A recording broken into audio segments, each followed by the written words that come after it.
Hello,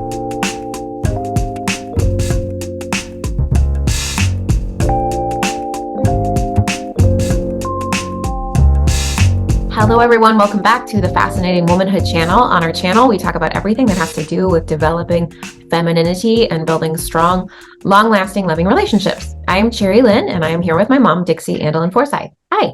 Hi. So today we are talking about 4 main reasons that women hate men, and most importantly, why it's damaging to society. Why are we talking about this today? Well, we're getting just more and more of it everywhere we look, in the media and everywhere. There's so many women that act like they don't always say, I hate men, but they act like they hate men. They're sarcastic about them. And the fact is that men are necessary for civilization, just like we are. One of the reasons why we chose this is because not only what you said about it being in the media, and we see it everywhere, but we're also seeing it in our forums, our Fascinating Womanhood groups. We're seeing women join. We love having all these women join coming from all over the world, but they're studying your books and they're studying our principles, and they're angry with men. And I don't even think they realize that they're angry with men. And they're commenting in our forums, answering questions of ladies, and their responses are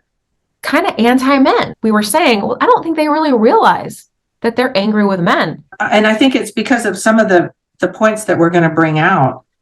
Why they are angry with men. Well, I think a lot of the things that are surrounding us in our society and pop culture, the media, it's creeping in everywhere, and so much more than from when I was even a child. And I can only imagine from how different it was when you were younger and growing up. And it scares me. There's so much condescending talk out there from women about men, and we got into this discussion about it, and we thought we would narrow it down to what we think are the 4 root causes that create this anger and resentment, and not only where it's coming from, but why is it damaging to society? We want to talk specifically about how important it is that women understand the impact that this level of hating men is having on the world. And we're not saying to be pro-man, we're anti-women either.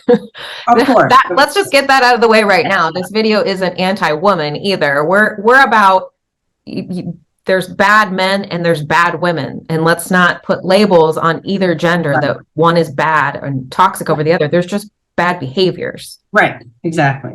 So we narrowed it down to 4 main root causes. We spent a lot of time and a lot of research trying to figure out what were the 4 most important. We kind of wanted to make it 5, but we really felt like there were just 4. So what's the first one?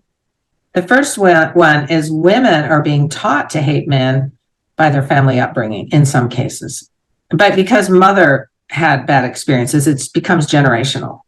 I know of people fairly close to me that have felt that way, and I can tell it's from growing up.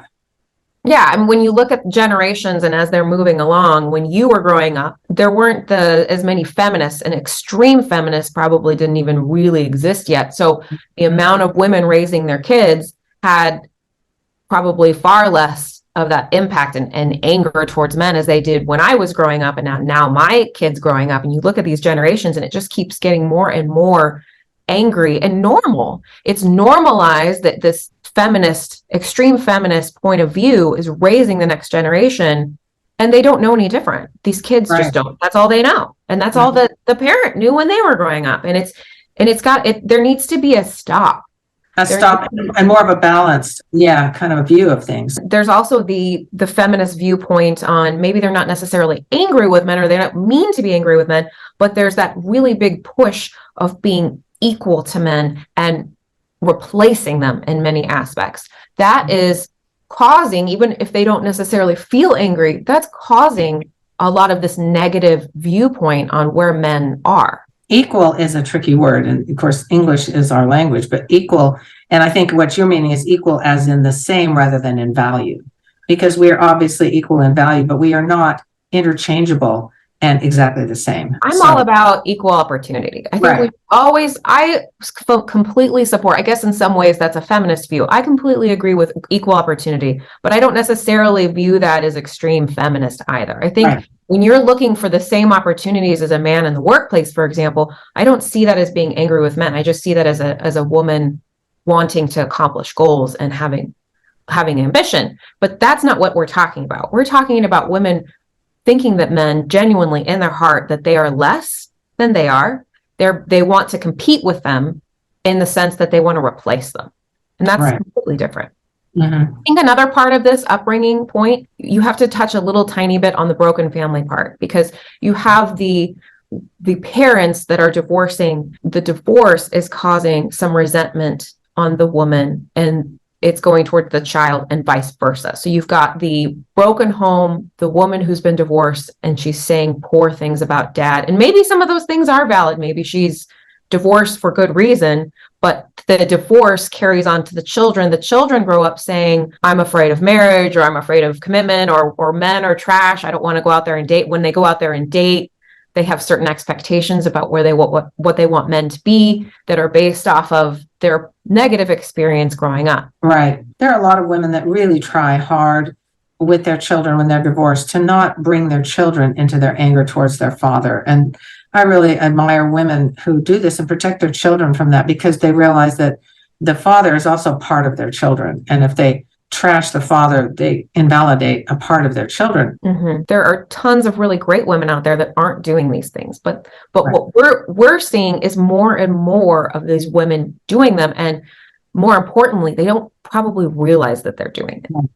Right. Number 2, it's cool, quote unquote, to hate men in society. Now, this is really dangerous when something becomes cool or almost a fad, because then you feel like you fit in more if you're expressing some disdain for men, even if you don't have any personal experiences that warrant it. You know, it's if it becomes a cool thing, then you just participate in it. That's actually in some ways more dangerous. there's so many movies now where it's been going on since I was younger, but it's getting worse and worse. It's not just like a sarcastic joke here and there. It's an actual jab, almost to the point where the undertone of an entire movie is all about who needs men, women rule the world. And I think there's a lighthearted part of that, but there's a very dangerous part of that, and it's hurtful to men.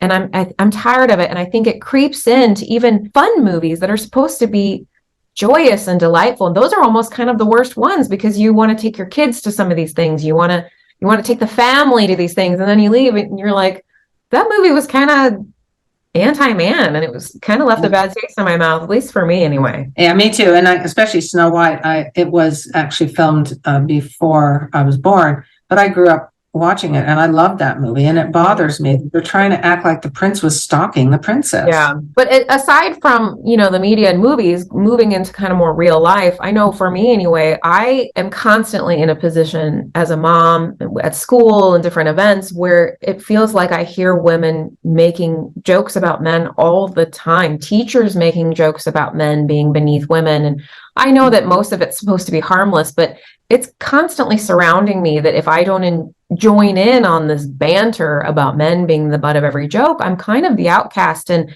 I think that needs to change. And it's a shame. I don't know how many other women out there feel the way I do, but I haven't met very many of them. Well, I feel like that we need to start being the change and just do something completely different.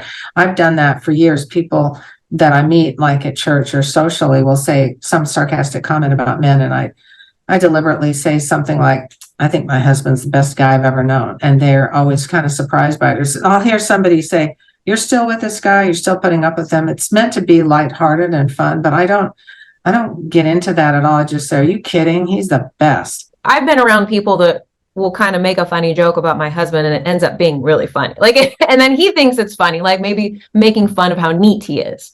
I'm not talking about that. That's fine. I'm talking about really hurtful sarcasm that is, who needs it? This guy, why is he still here? Like, those kind of things are what we're talking about that just aren't appropriate, and they're hurtful. And honestly, the men around you, watch them and see how they react to some of this, and you'll see what we're talking about. It makes them uncomfortable. How would you feel as a woman if the guys were constantly talking about how useless women are? And I've heard that, and I don't like it. And not only that, with people like you, your children aren't grown. Your sons, you don't want your sons to think that that's what they are. Their sex is right. Something that's not good. Right. It goes both ways. Number 3. Okay. This is something that has to be acknowledged. Women are abused and mistreated by men. And I've known women who've been this way. So therefore, they categorize all men as being abusive or bad. And it's really sad when that happens, because some of really have a lot of women have been very abused by men. But the problem is when they say, well, if one man will do it or two men will do it, then you don't trust any man. And it's not even conscious, I think, most of the time. And I can just say from my experience, I have been harassed in the workplace. I've been in abusive relationships. So I can be a spokesperson for this category because I've experienced a lot of this, and I know it's a legitimate problem. And I went through many roller coasters in my own growing in my time of being upset, because it is upsetting. It's hard. And you have to recognize that it's not, I'm telling you, it's not all men. It's not Right. all men. And yes, you've experienced so many, probably many times over and over again. And it's hard to lose your faith in, it's hard to regain your faith in men, but you absolutely can. And that's why we're talking about this today, because there are good men.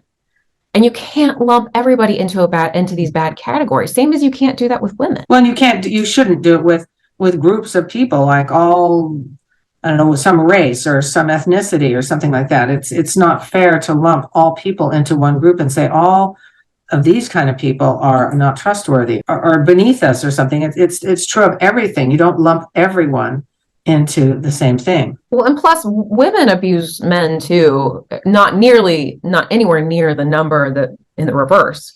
But again, it just goes back to that point that there's bad genders, there's bad people on both sides. Right. So it's silly to give up on one or the other. And it's hard because men have all these statistics, they're statistically more violent. They're in the workplace, there's a lot more of the harassment claims with men. It's a problem. It's hard. I completely get it. Statistically, women hit men way more than men hit women, but when men hit women, they do more damage. Yeah. They hurt because they're much stronger than us, but women do hit men. We know that it's a problem, but it's not a place to just stop in this journey. And then the fourth one. I've known women that have never known a good man in their life. And we're talking about any relatives, any associations. They do not know one good man. And I've seen that. And that's really sad that happens. Yeah, I have friends that fit into that category. I understand deeply what that feels like, what it looks like. They've just never seen one. Yeah. And you have to have a lot of sympathy for women like that, because that's all they've seen. Yeah. And a lot of this may come from maybe dad wasn't in the picture, or he was negatively in the picture, maybe their brothers or uncles. Extended family was abusive to them, and gosh, that's forming their opinion growing up with men. And then you move on into the world of school and work, and you have bad experiences with teachers or co-students, co-workers. They just honestly don't believe that good men exist, and I get it. If you haven't seen one, let alone known one or had a good relationship with one.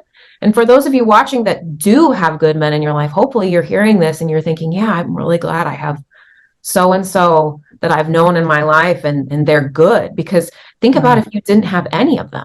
When you can read about good men, there's a lot of good men in history and even still living today. And it's one thing that's wonderful about the opportunities that women have is we're the ones who mainly are the ones that raise and inspire future generations. So it's important for us to get this clear where men and women fit in civilization for us to have anything healthy at all. So why is all of this harmful to society? If your attitude about men is they're sort of beneath me, or they're a necessary tool, or and I need them to give me children or something like that, that is anti-civilization.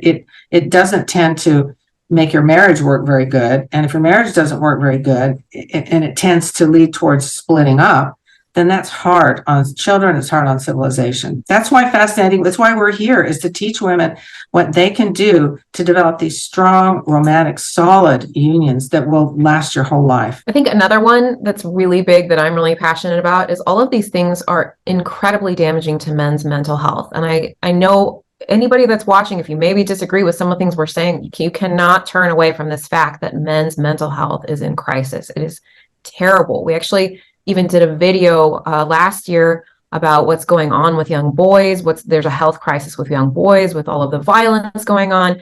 And it's not just that, it's suicide rates. Yeah.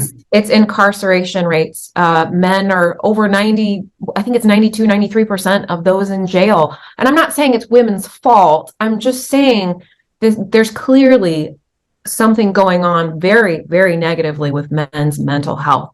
I can't believe how many articles I read and news stories come up that have to do with men in general just crumbling, whether it be crime, whether it be suicide, whether it be violence in the home. There's so many problems, and it's not all women being angry with men, but this is a big chunk of it. It's us trying to say that they're worthless.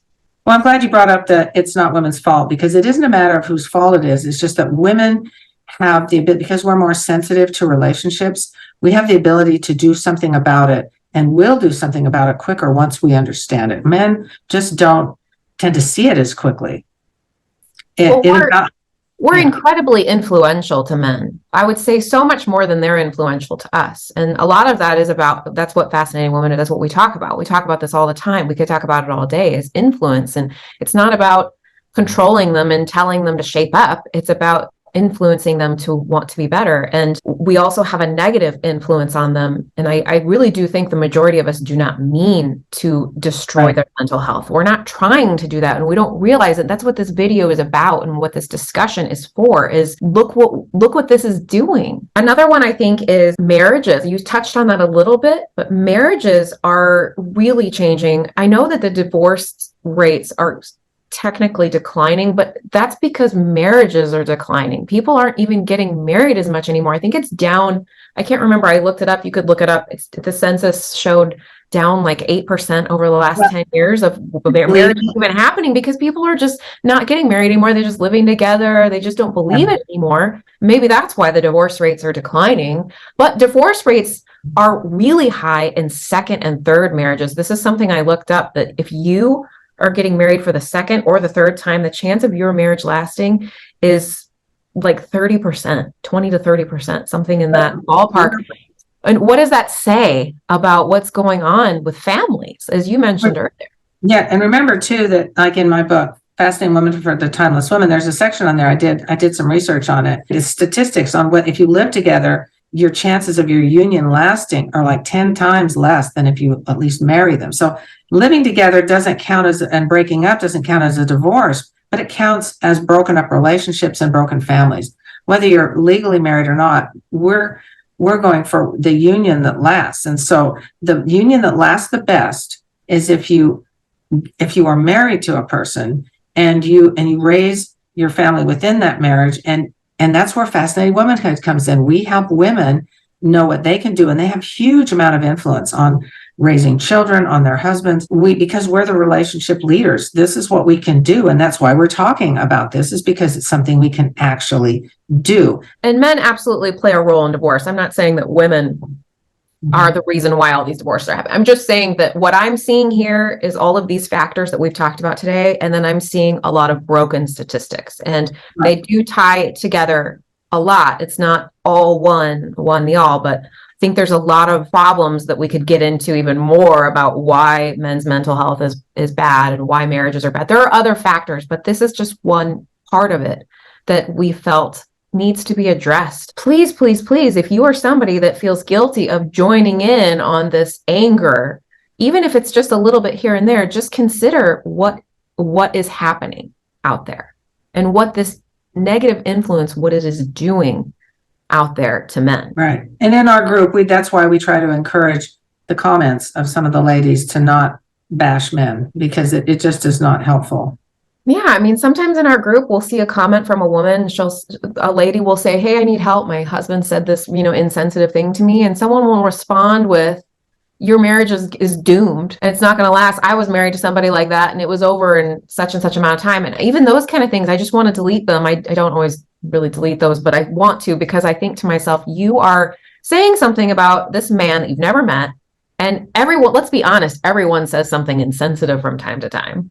And the advice was about, how do I respond? So you're saying that she shouldn't respond to the guy and that he's worthless? Like, that's the kind of stuff I'm talking about, where it's like, you have it in for this guy and you don't even know him because you are angry with men. What happened? What happened with you to where you became so angry? Yeah, you're exactly right. And women have the ability to help repair those things. And that's what we're trying to help the ladies learn that they can do, if possible. Some relationships are not repairable because of either one side or the other, but many are. Well, that's all we have for this topic today. What do you feel we missed? Do we leave out any other topics that you think are causing women to be angry with men? Are there any other ways that you think this is damaging to society? Would especially love to hear from the men out there that are watching, see what they think about all this. Love to hear from you all. And we are here almost every week. We've been on a little bit of a break lately. Over the summer, we've been doing less videos, but we are hoping to get more consistent and do a lot more content this fall. So please drop down your comments below for any requested subjects you'd like us to cover. We'd love to hear from you. And don't forget to pick up a copy of Dixie's book, Fascinating Womanhood for the Timeless Woman. All of the books in the Fascinating Womanhood library are attached to this video, as well as our Facebook group and all the places you can connect with us on social media. We'll see you next time. Bye. Bye.